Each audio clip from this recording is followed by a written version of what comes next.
Rebooted. Você escreveu um livro, sucesso nos Estados Unidos, não é pouca coisa. Fala um pouco desse livro pra gente, como que foi o processo de escrever e qual foi o impacto dele na sua carreira. E pro mercado de uma maneira geral. Tá aí na tela, ó, bonitão, hein? Parabéns, cara. Obrigado. Foi, inclusive, uma das coisas que inspirou a Sirius, que foi escrevendo esse livro que é sobre as mudanças que nós estamos vivendo no mundo da tecnologia e sociedade, que foram aceleradas pela pandemia. E eu me divirto muito relendo algumas coisas dele, porque ele foi escrito ainda no meio da pandemia. E que lá a gente falava, né, da automação que está vindo, da inteligência artificial, falava da ressaca, de, tá todo mundo no... E a gente vê isso agora, por exemplo, no retorno ao escritório, né? Foi todo mundo pro remoto, mas agora o elástico puxa de volta. E o livro foi... Eu escrevi primeiramente para mim, para eu entender que diacho estava acontecendo no mundo. Nessa época eu trabalhava com governos em mais de 30 países em política pública de inovação. E foi muito impactante entender que o que estava acontecendo na Coreia também estava acontecendo no Brasil, também estava acontecendo na Holanda, também estava acontecendo nos Estados Unidos, que nesse caso eram as acelerações tecnológicas influenciadas pela pandemia. E me marcou muito, chocou muito isso, que era pela primeira vez, quando eu tinha uma reunião com governos de 7 países diferentes num dia, todos estavam falando a mesma coisa, que eram as mudanças que eles estavam vendo no dia a dia por conta da pandemia. E para mim era importante registrar. Primeiro entender e segundo registrar o que estava acontecendo. O livro foi best-seller nos Estados Unidos e 6 outros países. Lá tem capítulos, por exemplo, do Vint Cerf, que é o cara que inventou a internet, pai da internet, trabalha agora no Google. Do Martin Cooper, que é o cara que inventou o celular, na época na Motorola. E para mim essas foram as duas grandes invenções, né, das últimas décadas, que revolucionaram o nosso dia a dia. Internet, protocolo TCP/IP, inventado pelo Vint Cerf e o Bob Kahn, e o Vint escreveu para o livro, e o celular, que foi a versão anterior do celular que o Martin Cooper criou. E agora a gente está vivendo a terceira grande invenção e revolução tecnológica da era recente, que é a inteligência artificial. Então, para mim, foi importante registrar o que estava acontecendo, primeiro para eu entender, mas depois também para contar para os meus pares, colegas de trabalho e clientes. Como que você se sentiu tendo a participação desses caras no seu livro? Vamos voltar lá atrás, o cara do interior, né? O menininho do interior de Minas, ruim de bola, que não se sentia parte, né? Uhum. Como é que é isso, cara? Todos esses caras com você, referendando você. Muito impactante e nada impactante. E quase que os dois ao mesmo tempo. Do lado do muito impactante me dá um super orgulho. Eu não conhecia literalmente ninguém nos Estados Unidos quando eu mudei para lá. E construí uma carreira, 12 anos, estudei, voltei como executivo, autor de livro best-seller. Eu sinto orgulho disso, feliz, satisfação de ter construído e ter... Para mim, a participação, por exemplo, desses dois inventores, entre os maiores da humanidade no passado recente, me colocou, de forma impactante, e me ajudou a me ver, alterou minha identidade como parte da história, né? Um movimento histórico que está acontecendo, de novas tecnologias, e que eu posso ser parte dele e posso criar esse futuro, como Universidade de Inteligência Artificial, por exemplo. Essa é a parte muito impactante. Do lado nada impactante,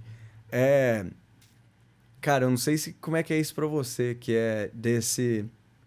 Quando a gente constrói, tem sucesso, tem a ajuda de 1000 pessoas, ninguém faz nada sozinho, e que, ao mesmo tempo, tem uma percepção grande de progresso, né? Pô, eu fazia isso, agora eu tô aqui. Por conta de toda a ajuda que a gente teve, de amigos, de pares, de família, por conta também do nosso trabalho. E por conta de sorte, pelo menos eu vejo desse jeito. Eu também. Ao mesmo tempo, assim, eu sentia, e de alguns jeitos ainda sinto, né, um desejo de validação, que não, realmente eu sou bom. Quando que eu vou pagar? Quando que eu vou parar e falar assim, não, agora eu sou bom? Você precisa de mais um livro. Aí sim é o suficiente. E eu notei que não importa a validação externa que eu tenha, nunca essa validação resolve isso. Só o que resolve isso sou eu. Eu espero, torço que eu tô chegando lá. Mas que tem nada a ver com, com a validação externa. É muito mais interna. Isso é muito espiritual, assim. Eu escrevi o meu primeiro livro muito interessado, muito dedicado, muito estudioso e com muita raiva também. Olha só. Eu queria provar. Eu fui muito movido por isso. Eu queria provar para mim, para os outros, para os meus pais, para quem me mandou embora, mas para quem me contratou também. Mas eu fiz emocionalmente, assim. E aí o livro teve uma repercussão na mídia. O Saída de Mestre foi muito bem. Saiu, pô... Foi aí que eu conheci o Felipe. Que o Felipe... nos apresentou. Porque ele publicou uma matéria sobre um artigo, né? Ele é colunista. Show. Sobre o livro. Aí saiu as matérias e aí nada aconteceu depois, assim. Aí eu continuei, sabe, indo no banheiro... com dor de dente, com dor de barriga. A vida foi melhorando, mas aí você percebe que é um pouco infantil, mas na essência nós somos infantis e tá tudo certo, cara. Entendeu? E o Rodrigo Miranda, que esteve aqui, ele foi Forbes Under 30. E ele falou uma coisa pra mim, que ele falou assim, ó... Cara, tem gente que não precisa provar nada, mas alguns precisam e eu precisava. Eu precisava também, sabe? Não sei se eu precisava provar para os outros, mas eu precisava provar para mim mesmo, que também, assim, pô, essa coisa de eu não sei jogar bola, eu não sei fazer isso, eu me atrapalho, eu chego atrasado. Mas, cara, tem uma coisa boa de toda essa confusão aqui dentro e que eu posso, de alguma maneira, provar isso. E quando, pô, E aí, quando se materializa uma coisa como essa, pô, é foda, cara. É outra palavra. Talvez essa jornada espiritual, como você trouxe, de entender isso, começou... mais ou menos quando eu estava escrevendo o livro. E que foi... Eu buscava muito coletar estampa, né? Não, publiquei pesquisa com a Universidade de Stanford. Não, meu trabalho foi publicado no New York Times, no Wall Street Journal. Não, publiquei um livro. Não, sou executivo. Não, tenho tal estampa de aprovação. E eu colecionava, era igual figurinha de álbum de Copa do Mundo. Eu colecionava figurinha porque eu achava que aquilo resolveria. E a resposta não resolve. Não resolveu pra mim. Mas o trabalho espiritual mesmo, é o que ajudou. É a jornada de construção, é o que a gente estava falando ontem, né? Por quê, então, né, que a gente faz tudo isso? Para mim, eu demorei a entender, mas eu tô atrás da minha liberdade, da minha independência. O que é isso? É eu tentar, de alguma maneira, depender menos de fatores externos possíveis. Então, quando eu produzo um livro, quando eu tenho um podcast, quando eu faço alguma coisa, de alguma maneira eu vou conseguindo me diferenciar, porque tem muita gente muito boa fazendo muita coisa. E aí eu, de alguma forma, tento mostrar que eu tenho alguns diferenciais e isso vai, mas... Hoje, eu já fui um cara movido pelo ego. Não de uma maneira ruim, no sentido de querer humilhar o outro ou alguma coisa assim, mas no sentido de querer provar mesmo e de ter o meu momento nariz como se fosse alguma coisa, né? Mas para mim era. Hoje não. Hoje eu tô mais interessado em ficar em paz e eu tenho muito respeito, né? Como a gente está chegando ao fim dessa conversa, por essa jornada que você falou lá dos 300 milhões de desempregados. Porque eu também já fui um desempregado. Total. Em várias oportunidades. Adulto já. Depois dos 30 eu fiquei desempregado. Foi assim que eu fui empreender também, né? E aí as coisas, graças a Deus, aconteceram. Então eu estou muito antenado. Também tem muito essa coisa da fuga da escassez. Assim. Total. O que eu tenho que fazer para não deixar a peteca cair. E aí, quando eu vejo, eu fiz uma coisa fantástica, né? Muito legal. Que não me garante porra nenhuma. Mas que tá feito, tá construído nessa conversa, né? A gente aqui... Eu vim pensando nisso. Falei, pô, sonhei tanto em ter um podcast agora. E, pô, a gente tá gravando com uma galera massa, assim, né?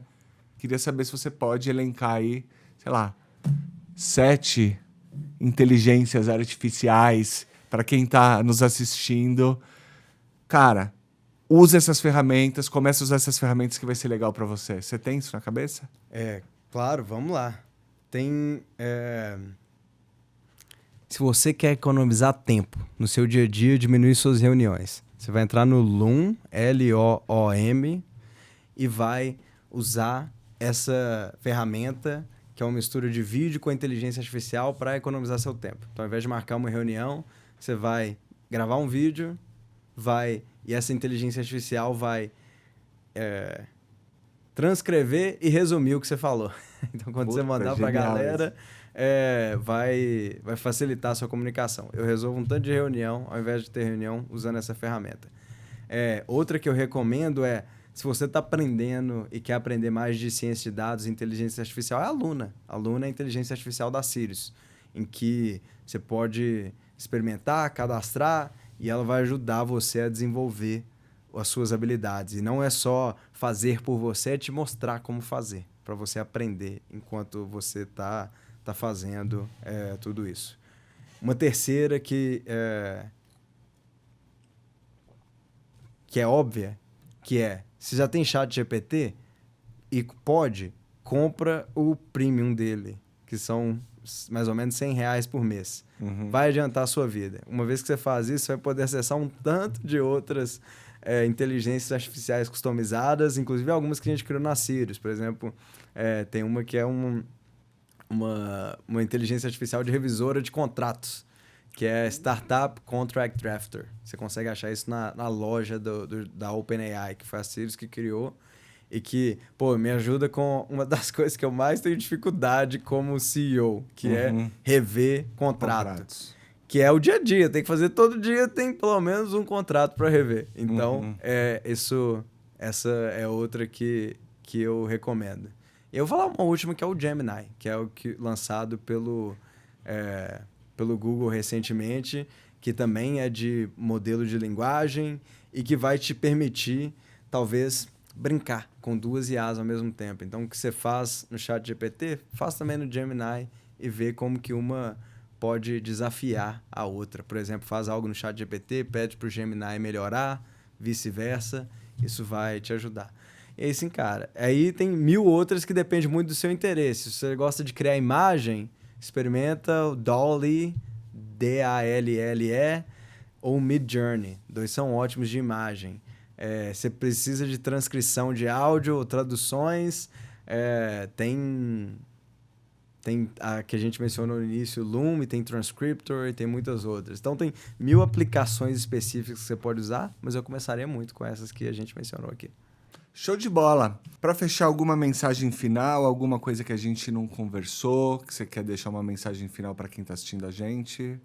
A mensagem final é: olhe para o que você está fazendo no seu trabalho, no seu dia a dia, e leve muito a sério isso que a gente trouxe aqui, que é, se está tendo uma mudança gigante, uma revolução industrial, a maior que a humanidade já viu, o que isso significa para o seu dia a dia? E reflita nisso. O que você tem que ajustar no seu trabalho, o que você tem que ajustar nas suas habilidades, para que você, né, não seja entre os 300 milhões que estão tendo dificuldade ou perdendo o emprego, mas os 300 milhões estão prosperando, porque trabalham lado a lado com a IA. Então, eu encorajo você para olhar e avaliar no seu dia a dia o que você precisa ajustar para viver a oportunidade, não só o pesadelo, mas o sonho que essas revoluções trazem para a gente. Obrigadão.